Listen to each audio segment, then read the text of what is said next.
Welcome to I've Seen Things. I'm Taja. I'm Amy. And we're here to chat about logistics. And safety. Oh my god. Why? Why are you doing a face? I don't know. Okay. We're already off script.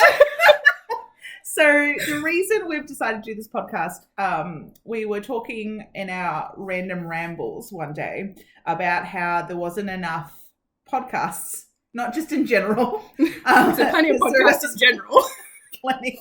Plenty. But we were talking about the fact that logistics and safety, and especially women in logistics and safety, don't have enough voice out there. And we were just wanting to provide anecdotes, what we've seen. The absolute ridiculous stories that we have to tell, because people in logistics and safety sometimes have the biggest butt heads. Yes, they do. Yes. Yes. And just being part of the newer generation that's coming up. Like, we're not the newest of the generations joining the workforce, but we're sort of in between the two, and sometimes it's interesting seeing the different attitudes between the older generation that have had to go through so much change in the last 10 years and the younger generation coming in and forcing a new wave of change. But just seeing how they butt heads themselves is quite interesting. I think we were sort of talking about that, and it was safety from yesteryear. You know, you hear a lot of the sort of in my day. Yeah, yes. And it'd be sort of like mid-40s up, I'd say, would up start to about the retirement age of 65 to 70, yep. And then start with, oh, well, we didn't used to do it that way. We'd do it, and it'd be some ridiculous story about falling off trucks. Yeah, or climbing up scaffold, or not having a harness on and just kind of going for it, or, you know, the various back in my day stories that you get are a good mixed bag. Some make you laugh and then you become horrified, and then other times you just go, that's pure stupidity. Insanity, or a tease, if you will. Or the stories that you have, primarily in my experience, out of the transport side of things, with the old truckies and just driving until you really feel like you're going to keel over because you know, you're hopped up on whatever you can to keep your eyes open, but you don't really know where you're going anymore. No, and that's the scary part of all this, that we have a lot of things in place. We have a lot of rules and laws and regulators, but we also have a lot of new technology. Yes. So there's a lot of things that have come into play after the generation that we are speaking about right now that half of them don't even know how to utilize. And half of them don't want to know how to utilize. Or don't know how to utilize it anyway, because they're not even good with a smartphone.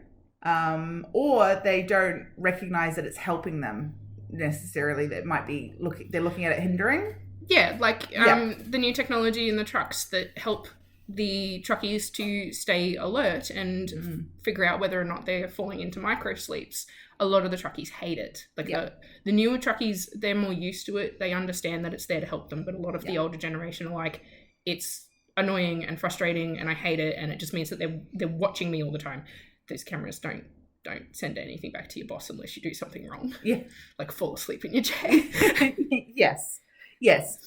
They've got better things to do than have video on you 24/7 and watch every eyebrow movement and facial expression, basically. Yeah, they only really kick in if your eyes are closed for a certain amount of time. Yeah.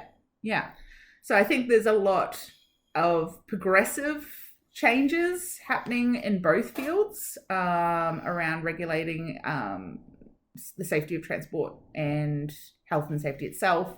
But I think it's just bridging the gap between the old guard and the new guard. And between the two fields, because as we've spoken about a few times, sometimes safety will have these brilliant ideas, but logistically it's a little bit harder to implement in reality. And sometimes their ideas are just off the wall. I've had a few of those. But we'll get there. But just so that everyone is aware of our backgrounds, I've been working in transport since I was about 15, 16, but my family has been involved in transport pretty much my entire life. My father has been in it for as long as I've been alive, and my brother also drives trucks and he's a fully qualified diesel mechanic, so he's been around them pretty much his whole life. Mm-hmm. And you've been in safety most of your working life, haven't you? Bit of a mixed bag, actually. So safety for probably the last 4 years. And then before that, it has been a common theme. Don't get me wrong, but I have done a lot of different roles. The inspiration, I guess, behind me getting into safety was probably my dad. He was a safety officer on construction sites since he became a qualified glazier. And so the amount of stories we'd get at home about being safe. It's a pretty common theme in our house about safety. So, you know, I was trucks. Yeah, like you just hear all different things, you know. Probably one of the ones, just as a quick story, would be he come home and he said someone dropped a big glass pane of glass from the 13th floor, and everyone just had to say, watch out. You can't watch out for a big pane of glass. Together, it's a bit see-through. It's a bit see-through. So people scattered, but whether or not they're scattering on the ground to safety after dropping said glass was a whole nother thing. Someone did get squished. Oh, God. So, yeah, not a good way to go in any sense of the way. But, yeah, so stuff like that, or, you know, just stupidity of unplugging a plug, you know, on a floor to something that you don't know what the plug is. Oh, you mean like that cleaner that recently destroyed 25 years of research by unplugging the fridge because it was in the way? Yeah, that sort of stupidity where you're not sure what you're just like, oh, just unplug this thing. You know, I mean, Dad was on a swinging stage. Someone unplugged the plug for the swinging stage. So he ended up holding on for dear life till they got it plugged back in, all because the guy wanted to plug in a sander. No one asked a good question, really, in that particular moment in time. Is there someone using that? Is this connected to something that's important? Yes, someone's on a swinging stage. So, I mean, there's those sort of stories that kind of really impacted me going into like the theme park industry as my first kind of roles with operating thrill rides and stuff like that. So yeah, I think my role into the transport industry was a little bit more accidental. This thing called the GFC happened. We remember. I'm all very classically trained in hospitality and hotel management, and yeah, the GFC happened and hotels weren't a big thing. Yeah, because you know everyone was saving their dollars, and my father offered me a couple of hours work at his transport company, just filling out dockets and answering phones, and it progressed from there. So I guess both our dads got us into what we're doing.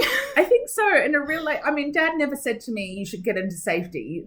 I don't think I've ever had that conversation with him, but it was definitely, I realized that was a huge theme growing up, and then getting into, you know, any job where it was like safety was quite, you know, important. You couldn't really stuff it up. And if you did, had great consequences about what the actions were afterwards, you know, or what the effects were. So I think regardless of the job, whether it was like a mentor that was guiding me in safety, or like getting into like a HSR role, you know, and volunteering to be part of the HSC committee and, you know, that sort of thing. And then really growing, doing some study, and then got into it properly as a HSC, you know. Which was before we met. Before we met, yes.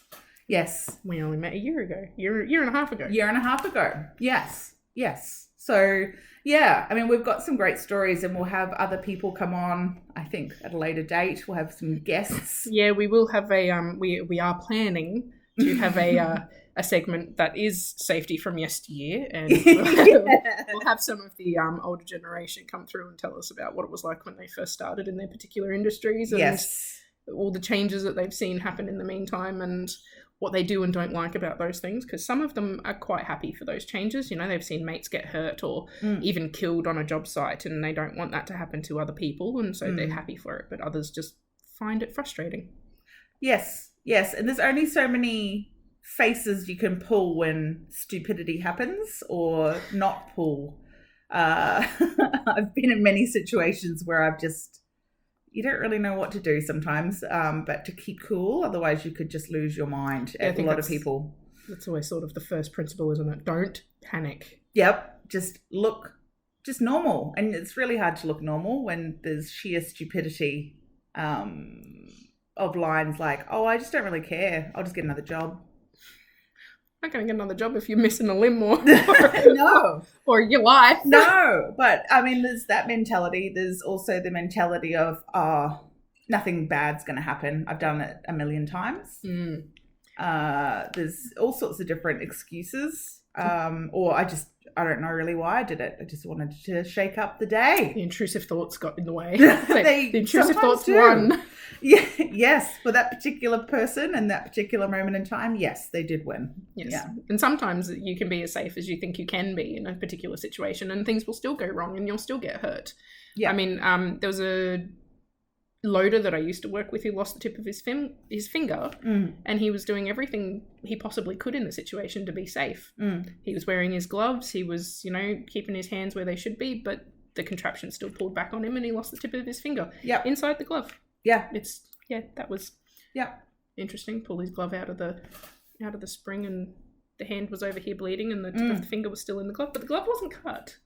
Yes, I've seen that a couple of times. Yeah, where you could be wearing all the correct PPE, you're doing all the right things like you say, but there's just something happens, and it's sometimes unexplainable. You cannot find, it's just fluke or random. It's just a random event that you probably could never repeat. Yeah, and it's one of those things where you just have to do what you can to be as safe as you can in the situation. Yeah, with everyone else around you. Yeah, and I mean, he could have lost his whole finger, but he lost the tip of his finger. So best case scenario in a bad scenario. Yeah, definitely. We thought we'd start with something that we're both very familiar with, which is warehouse and production safety, and the sort of situations that we've seen over our time working together and prior to, and yes, after. And the broader because Amy and I no longer work together. No, we don't. Well, we do this. We work this together. But...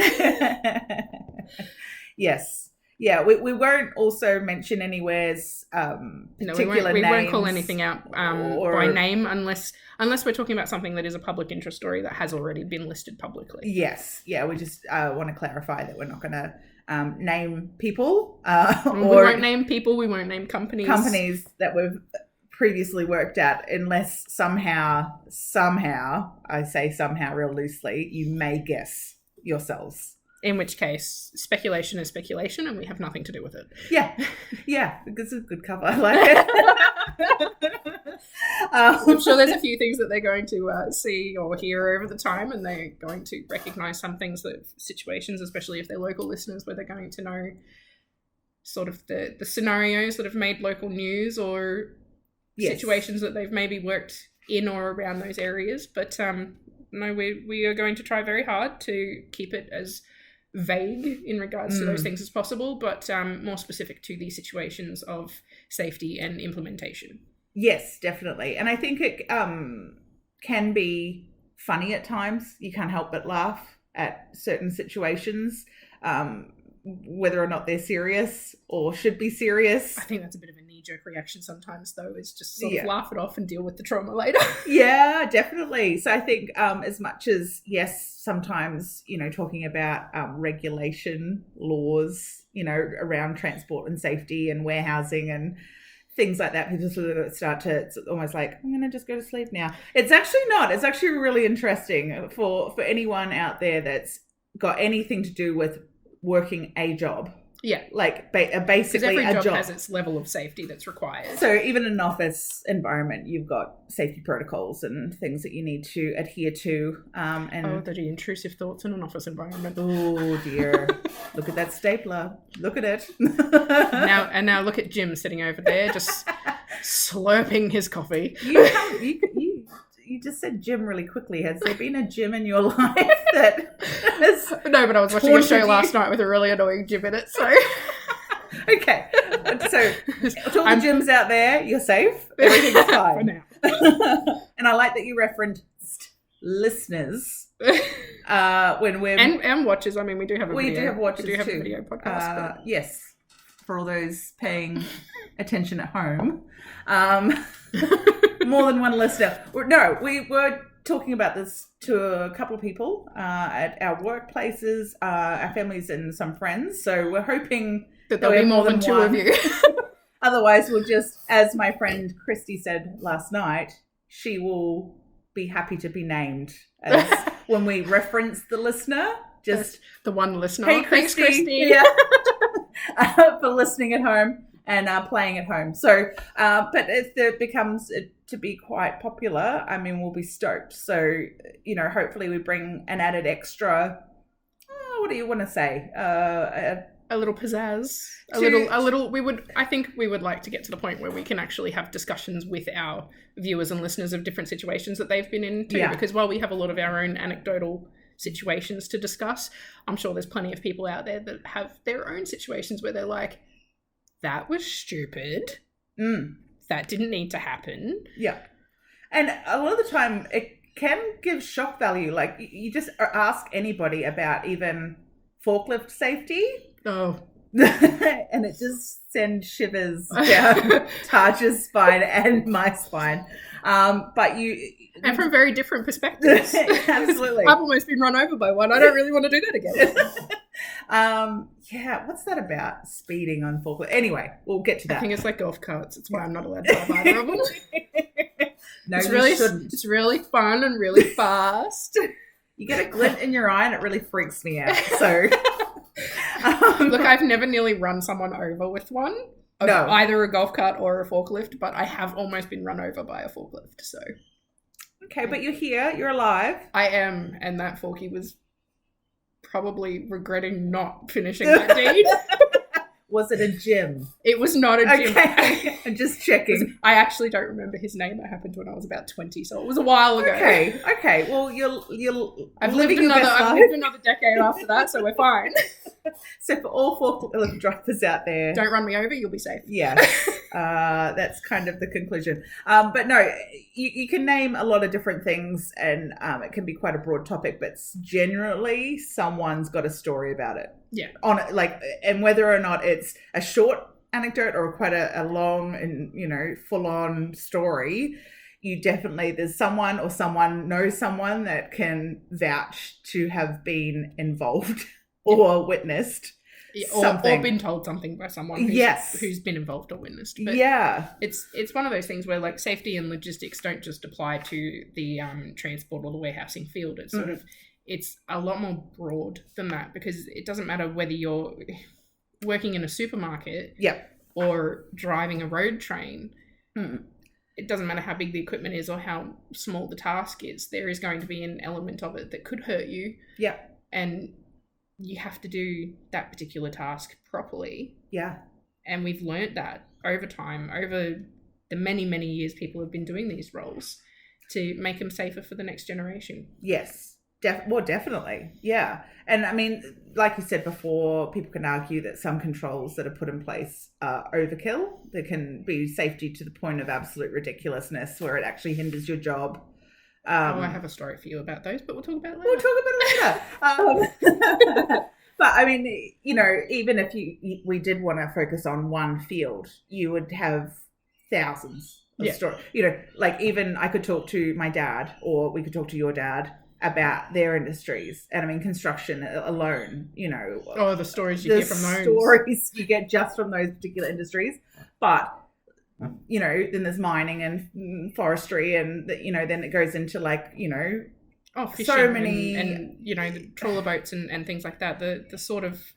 Every industry has its own risks. Yes. And so every industry is going to have its own stories. Yes. Even, I mean, to completely go a bit, not left field, I sort of hate using that term, but it's customer service or retail, call centres. I don't think people understand the safety risks in those. They're not necessarily physical in the way that a job that is manual labour would be, but there is definitely an element of risk there with your mental and your emotional health, certainly. Yeah, for sure. And then, of course, there's the new code that's just been released this year, that's been integrated into the health and safety legislation, the psychosocial hazards in the workplace, that's recognised now. So even more so than what it was, which is a really great thing. But I mean, that became law, was that beginning of June? April. April. I want to say April. It was a lot earlier. Okay. Yeah. Because I know that there was one about mental well-being in your workplace that has become like that your boss has to provide a healthy mental workplace. Yes. Because when we were doing some training, it was at the start of this year and it was around March and April. So I think it come into effect in the 1st of April. But we will double check that just for the listener at home. Hi, Christy.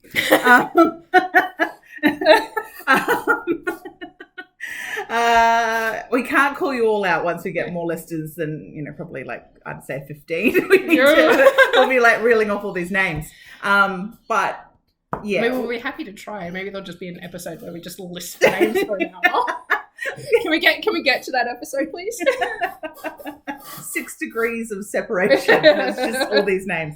But yeah, I mean, there's so many different areas, oil refineries, FIFO work, all sorts of different areas. So we'd love to hear from other people, and even, we'll talk amongst all our peers and that and try and grab some more stories. And look, we're happy for you we do have an email address. We do have our Instagram set up. Yeah. So we're happy for you to email it or to send us a DM or just let us know when we talk to you if you're someone that we do know. And we're happy to keep it as confidential for you as we are planning to keep it for ourselves as well. It doesn't need to be something that's called out by name or by workplace. No. I don't think that's very fair. No. Especially if it's like something that has yes, it was a one-time thing and it's all been dealt with and then they've fixed their procedures now. But knowing that it is a risk is probably important. Yeah, for sure. And I think it's just, it still might be traumatic for some people too, depending on what it was. So you don't want to call anybody out or implicate anybody further on anything. So I think, we will change names or we won't mention names if that's the thing, or we just Mrs. Anonymous, if that's how we progress with that. But we'll definitely do our best to get some interesting stories, make it fun. As fun as we can. Yes, on the topics that we have going. But we just want to be able to talk about it from our perspectives and then seek other perspectives on both logistics and safety and see how we go with that and bring it to a wider audience. I think it's lacking that. Yeah, I think it's a topic that a lot of people like to stay away from. And I think that a lot of people that work in the logistical side of things don't necessarily like or get along with their safety counterparts, because sometimes it can be very hard to put in place the things that have been spoken about as required safety measures, or sometimes people just think that it's ridiculous.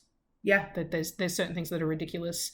There are some things that absolutely they agree with and they want to put in place, but sometimes it's just stuff that's, you look at it and you think, what are you talking about? This is going to make it so much harder to do that safely. I feel like you've said that to me, that sentence, a couple of times. What are you talking about, Amy? What probably is this? What is this? And it's not even coming from me. Like, I haven't made it up. It's come from the top. But you're the one who says it to me. Yeah, I'm the messenger. Yeah, yes. Well, you were the messenger. You're not anymore. No. But no, you're right.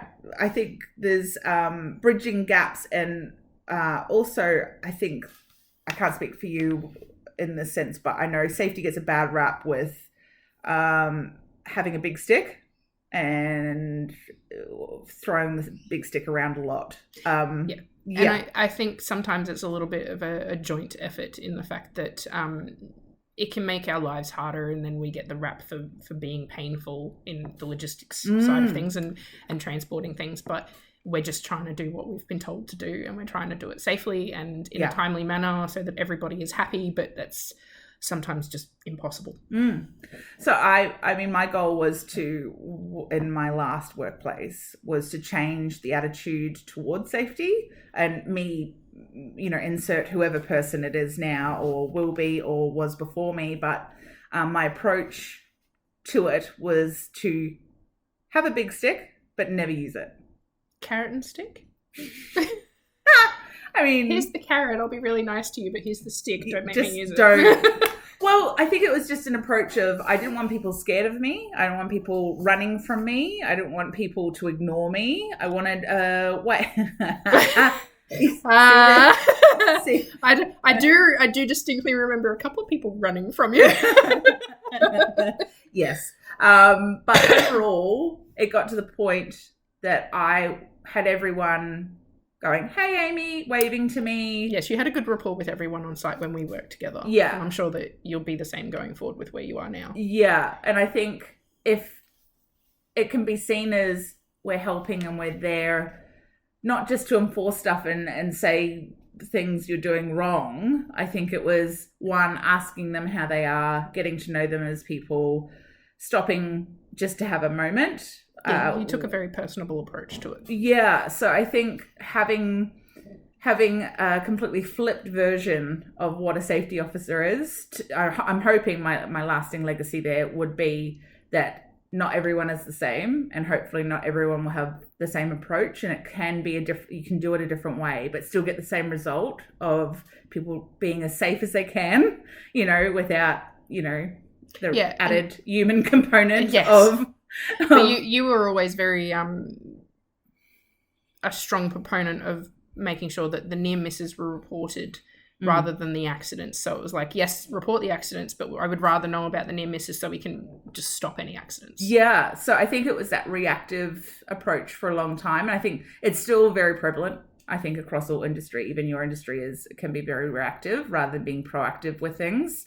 I think that's because they spend so much time trying to react to new legislation that keeps being heaped on them. Yeah, there's a lot. Yeah, the transport industry is one of the most overly regulated industries in Australia, and it is very frustrating. And it's one thing that I get quite frustrated over, and I'm not even working in it the way that I was. Because I was directly involved in transport companies for a very long time, and now I'm on the other end of it. I get to be the customer, which is lovely. But is it? Yeah, it really is. It's lovely. All right, just checking. But it's one of those things that becomes really frustrating because you get the bad rap for so many things, and it's not something that you can actually help, because you get a bad rap for destroying the roads, but if you want your milk and bread on the shelf at the supermarket, or toilet you paper, need a truck. Or toilet paper, or party cakes, all of the things that you need in your house to live a comfortable life. Surprise, they're moved by trucks. And trucks get such a bad name, and it's not always fair. No. I mean, I'm never going to sit here and say that all truckies are good truckies, because that's not true. It's just like all car drivers are not good car drivers. They're not all bad, they're not all good. No. But it's one of those things that it seems to be that the default situation in an accident or an incident is always that it's going to be the truckie's fault.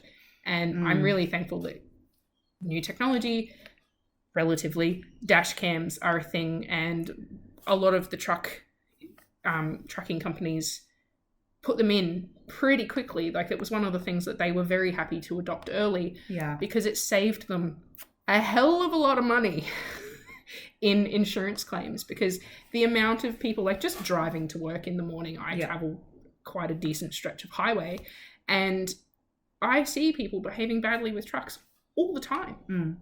Like, the other day on the way to work, I saw a truck get, like, a fully loaded dump truck get brake checked by a little car, a little two-door hatchback, and it's like, mate, you are the weight of his wheel. Even if he wanted to, he can't stop. No. And that's probably another good point that we will probably talk about in future, probably not next episode, but future episodes about daily safety of trucks on the road, and dealing with I was going to say pedestrians. No, it's not pedestrians. Cars. And then probably secondary is pedestrians, but just general road safety, and people being quite unaware unless they've done defensive driving, maybe. And I'm not even sure if that's covered in it, but the education around trucks and how dangerous brake checking a truck or cutting a truck off are two examples. I'm sure you've got plenty more, but yeah, and I mean, I don't even think that people realize that in their own vehicles, the faster you go, the further you need in order to stop safely. Yeah. It's just one of those things that once you have that momentum behind you, it's so much harder to stop. Yeah. It's once you add 20 ton to that momentum, you got no hope. Even harder. No hope. And I don't know whether that needs to be another campaign. I don't know if they've campaigned that particular road safety around trucks before. I don't remember. Yes, I do believe that they have. And I have actually recently seen a big uptick on the signs on the back of trucks where it's like, if you can't see my mirrors, I can't see you. Yeah. Don't overtake turning vehicle, all of those sort of general safety notices. Yeah. I don't know how much attention people pay to them, but I have noticed that there has been quite a few new ones on a couple of different carriers' doors that essentially state, I need this much space to stop. Yeah. And being that I've grown up around trucks and truck drivers and all of that, it's something that was drilled into me very early when I went to get my license. Yeah. And so I've always sort of I've maintained the brain space that I must always assume a truck is fully loaded. Oh, yeah. And if that truck is fully loaded, this is the space it needs to stop. And so I do my utmost best to make sure that if I'm pulling in front of a truck, that is the minimum distance I am away from him in front of him. Yeah. I always prefer to travel behind them. I don't care how slow they're going. Yeah, me too. I'd rather be behind you. But I think even a truck, if it's, now I'm not good with terminologies of trucks, but if it's quite a large truck and it's about to merge on, say, the M1, and someone speeds up all of a sudden because they don't want to let that truck in, but it's got enough room. Happens stupidly often, yes. Yes. Because I've been, heavily involved with logistics with you at the last job, understanding a lot more around trucks was great for my education as well. So I'm always the one that pulls back and I'm like waving them in, and I always get like the roll down and the quick like hand out like thanks so much. But I mean, or that if they can't see you anymore, they'll do the hazard flash. Yeah, like they'll like thanks, like kind of thing. But the amount of times I see other people where they're like, oh hell no, and they'll speed up or they'll merge into the lane. The truck's about to, like, half their cab is already over. Yeah, and in those cases, I don't think that people realize that they then become at fault. If that driver is equipped properly with cameras and things and that driver hits him, it's not the truck that is held at fault for that. Mm-mm. It's the car driver that refused to give way. Yeah. Because it's the same as any other merging situation. You have to give way to merging traffic. Yeah, it's a problem in Queensland. And I'll say that broadly. Queenslanders do not like letting people in at all. And I do like the zip approach. Zip. I'm sure a lot of people have heard that, where you let one in, and then another car, and then you let another one in. The zipper approach, where you're supposed to one to one to one to one. Yeah. And that is what is supposed to happen. And I do believe that is what's actually written into the road rules. But we'll double check that. Okay, Christy, we've got this. We'll double check it. But it does work well, and it works well for trucks too. I mean, it gets to a point where they're going to run out of road, and they're coming on the road. They're coming, merging. You have to let them in. And look, it goes the other way around too, because I've had it where I've merged onto the motorway, and I've had a truck, and the lane next to him has been dead empty, but he hasn't. He's run me into the shoulder because he's not wanted to let me in, and it's like there was literally no one but us here. It's just you and me. It's just you and me, buddy, and you could have moved over a little bit and just like I would have been out of your way in a heartbeat. Yeah, you were traveling so much faster than me; it would have been fine. Yeah, so I think it'll be interesting to talk about. It's probably a whole episode just road safety with trucks and cars and all the things that go with that. I think that's probably going to be an interesting topic to cover with harrowing stories. Yeah, and I think a lot of general motorists don't understand, like, trucks have a lot more blind spots than they think. Which I don't know. I think it boils my blood, if I can say that people either don't educate themselves around what they're dealing with on the road, whether you get, complacent, or you do your license, you get your license, you sort of just, okay, well, that's all I need to know. But there's constant sort of education around things, even dealing with trams on the Gold Coast now. We're dealing with... this is why I avoid the Gold Coast. It's really cool, the Gold Coast, if you have not been. I'm happy to go down and park my car in a parking bay and then walk. But I mean, even those, they've got visual pictures of trams, what they equal to with the amount of rhinos that it would take if you slammed into one, what it would feel. And I think when the trams were first put up, how many cars did they have to winch off the tracks? So many. We're not used to them anymore. Many. Yeah. Or, so I think bottom line, we want some really interesting stories. Maybe it'll help people understand maybe a little bit more around general safety and general transport and logistics side of things. And just, I don't know, help people understand it's not all what it seems either. No, I think a lot of people think that the jobs are quite easy because, you've got forklifts and they do it all for you, but that's not accurate. No. There's not a single forklift job I know of where they spend all day on the forklift. No. There's definitely a lot of manual labour that still goes into those roles. And sort of the back side of it of paperwork, chasing orders. Making sure the right thing goes out, making sure the right thing comes in. Yeah. Especially if you're working at something where you're dealing with chemicals or dangerous goods in any form. Yeah. And dangerous goods are more prevalent than people think in those sort of industries, even in your own homes. Yeah. So I can guarantee you that if you have a cupboard at home that's got dangerous goods in it, that holds cleaning goods, you've probably got two in there that shouldn't be together. Yes. I mean, I've even found that in a place where we buy tools and hardware and things. And the local supermarket. That sort of thing, putting chlorine and against certain things or on top of things that shouldn't be. And if people aren't educated on it, they're not going to know that they've just made a bomb. No, definitely not. So I think there's definitely interesting on like ground level, floor type jobs right up to CEOs. Mm-hmm. There's definitely stories from every angle and every crevice. And sometimes it's just lack of education and a lot of ignorance, and sometimes there is a bit of malicious intent in certain things that sometimes a lot of the bigger bosses do because they just don't give a shit. For sure. Yeah. And I mean, if you are dealing with dangerous goods, I mean, you've really got to be on your game, regardless of where you are in the supply chain too. It doesn't sort of matter what area you are. If you've got dangerous goods on site or transporting dangerous goods, or dangerous goods are coming in even once a month, you need to be across SDS and make sure that you're storing them correctly, handling them properly, wearing PPE, stuff like that. So, I mean, that in itself would probably be an interesting episode to talk about, and like placarding and what that sort of means as well. Yeah, and why trucks that are carrying dangerous goods aren't allowed to take certain routes of traffic. Yeah. Because there are a lot of roads that have been banned to heavy vehicles, and then there are heavy vehicles that are allowed to travel the road so long as they're not carrying specific types of loads. Yeah.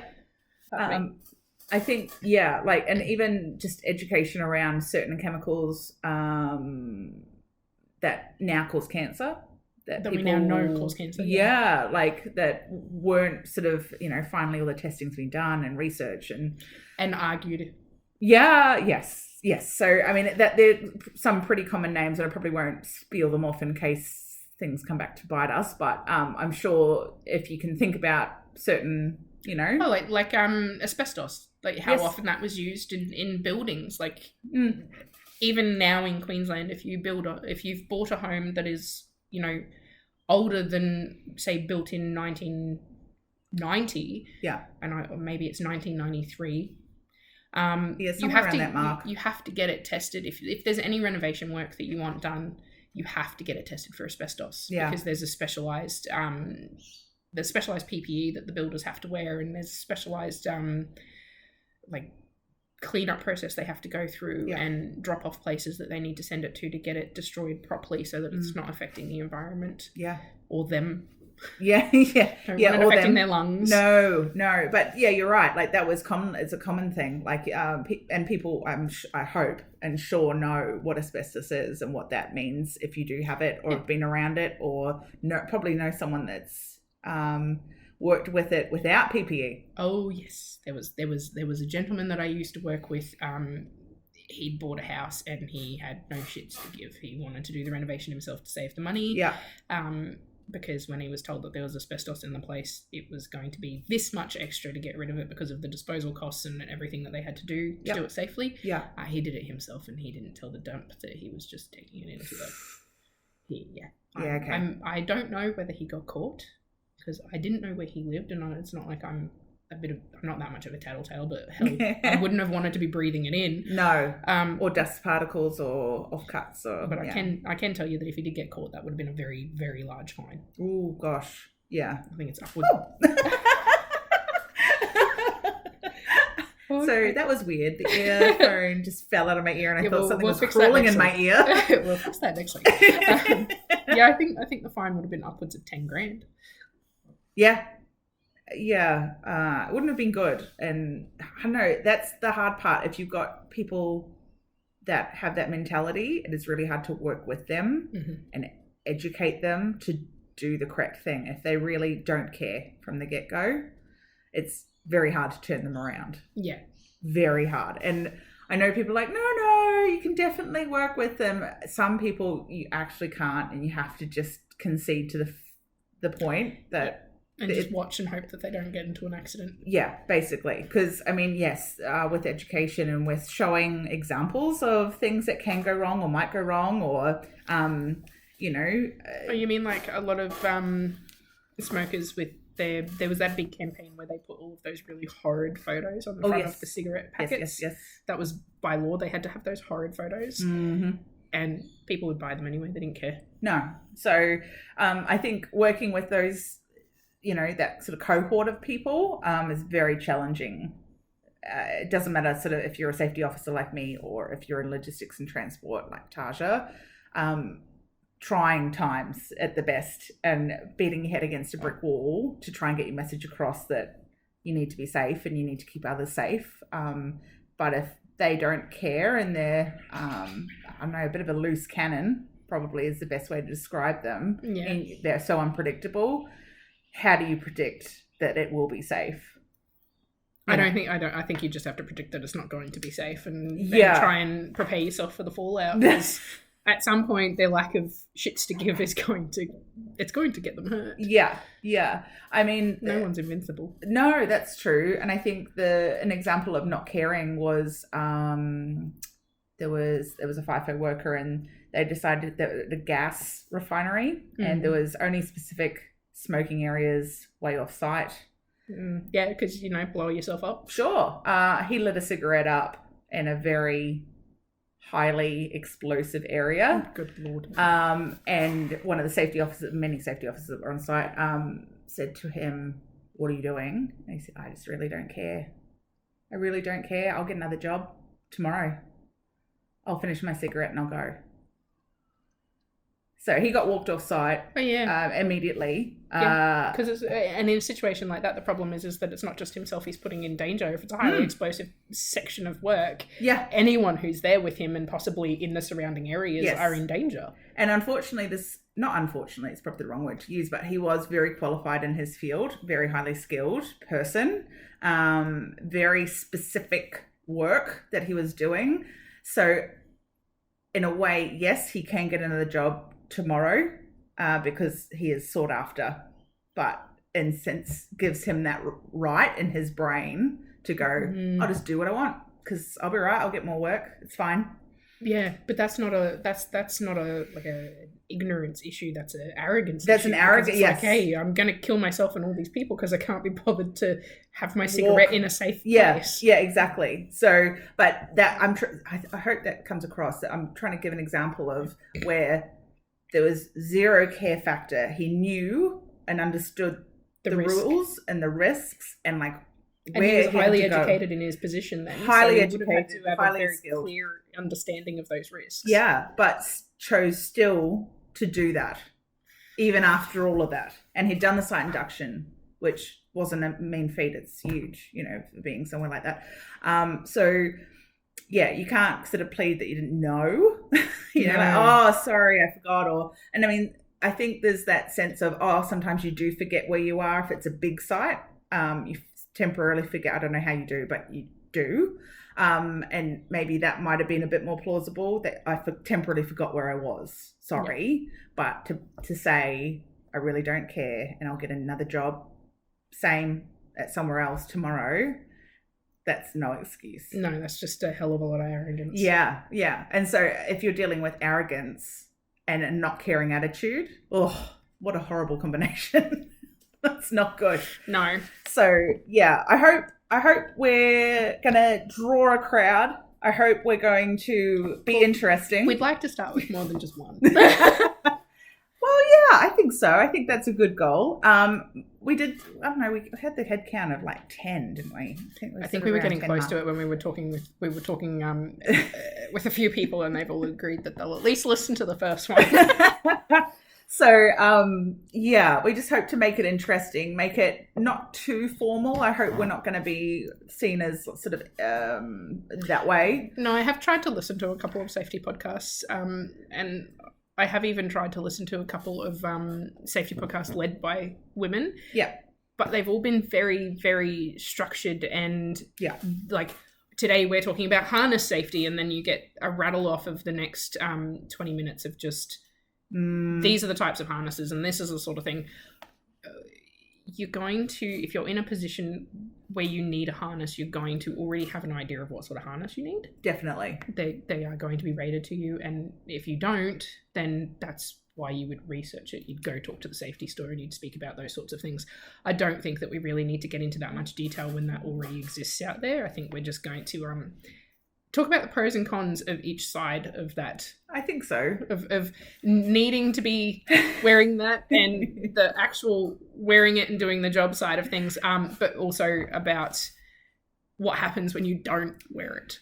Yeah, because I think you're right. There's a lot of training that already happens with a lot of people around PPE or their role and what their role needs. So I think to run down, and that's not poo-pooing any other podcasts either. No. We're not doing that. We're just trying to set ourselves apart and try and make these two industries or whatever. I've never heard one where it's the two sides of the discussion actually talking. Yes. I've heard the safety people on the safety podcast talking about what needs to happen and what they think should happen, and then I've heard the logistics side of it where they're talking about all right, but how, and this is why this sort of thing that you're talking about won't work. But they've never actually spoken directly that I've been able to find. No, I haven't either. And I think there's times and places for formality, like Q&A or like 60 minutes type full-on interview. I don't know. I'm trying to think of like we're trying to avoid that much formality. I'm just trying to think of like another very formal sort of process in which it would be a very, like, I ask a question, you provide an answer, so on and so forth. Oh, look, if we ever get lucky enough to like have a discussion with someone who we know has done something wrong, we might be just mean enough to be that formal. And put them through the ringer. But we hope that it brings something completely different and to a particular podcasting niche market, I think. I think my particular hope for this sort of podcast is that both sides can understand why the other side gets frustrated a little bit easier. I think so. I think sometimes if you're trying to implement those safety protocols, you get frustrated that nobody really wants to listen to you, but it goes both ways. The logistics people might be just as frustrated that you're not listening to why they don't think it'll work. Yes. And then you're ending up falling on deaf ears. Yeah, you're just beating each other with a stick that you don't want to use. The carrot's been thrown out the window. And I've left with the stick I don't want to use. Oh gosh. No, we haven't got off track. It's fine. Everything's fine, dear listener. It's fine. But I think those are good hopes, /goals /intentions. I think. Yeah, we want to bring a little bit of light and laughter to some serious topics and make them a little bit more palatable. Yes, I think that's a good sum up. I like that. Yeah, and I mean we're not in that cohort. I guess we're in the middle. We're in the middle of the old, like I said, the old guard. There's the new guard, but we're kind of in the middle because we're not super young, but we're not super old either in any sense of the word. I might look it, but I'm not it. So we've sort of come at a time where it's quite interesting because it's crossovers of, old ideas and new ideas sort of converging on the same plane.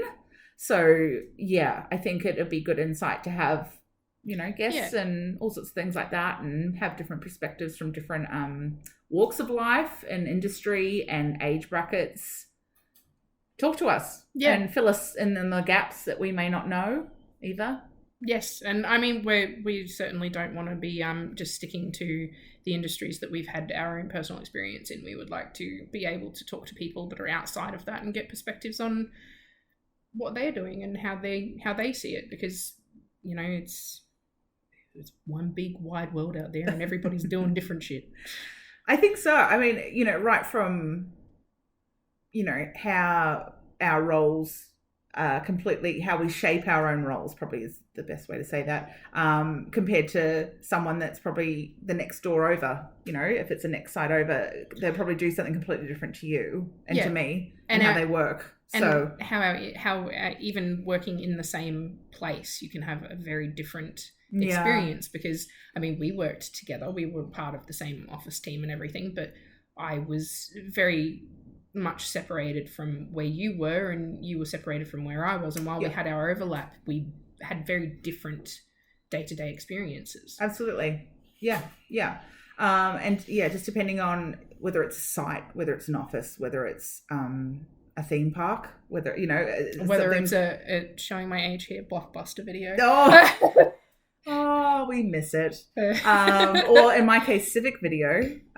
For those playing at home, we both worked at video shops. The only other place where we overlap. Yeah, that's it. But it was competing. It was still competing. Yes, still competing for the top notch. Anyway, we won't get onto that. I got into an argument with the Civic Video down the road that used to exist there, but does not anymore. No. But yeah, like it's definitely, everything's got its risk, and we'd like to talk and explore a bit more. And yeah, I think that's a good kind of introduction to who we are and what we want to accomplish here. There will be laughter. We will make sure there is laughter. I don't think we can help that. We just sort of do that. It just becomes part of us. So I mean, we spent 20 minutes laughing before we even turned the recording. Yes. So I think that's kind of who we are, what we're trying to accomplish here, and going forwards, I think it's going to be great. I will put a small caveat on the end of this, is that we very clearly do not do tech stuff for a living. So no, we do not. Hence me sharing a headphone with Taja. We will try to fix that in the next episode. We are sort of professionals. We are professionals, but not in this. Yes. So we are attempting to find our way on our own to start with. Yeah, I think so. And then, we'll see where we go, where we end up. But I do have high hopes for this. Yes. I think it's going to be great. Yes, and hopefully we'll get more than Christy. Hi, Christy. Hi. Nice to meet you. No, I think it's going to be good. So we'll try and find something extremely awesome to say at the end to wrap things up. But we haven't really found that yet. It might just come out in an organic way. Yeah. But for now, thanks for listening. And we will catch you on the next episode, where we will have a more specific topic. Not just rambles. No. Although we are doing that one too. Okay. Bye for now.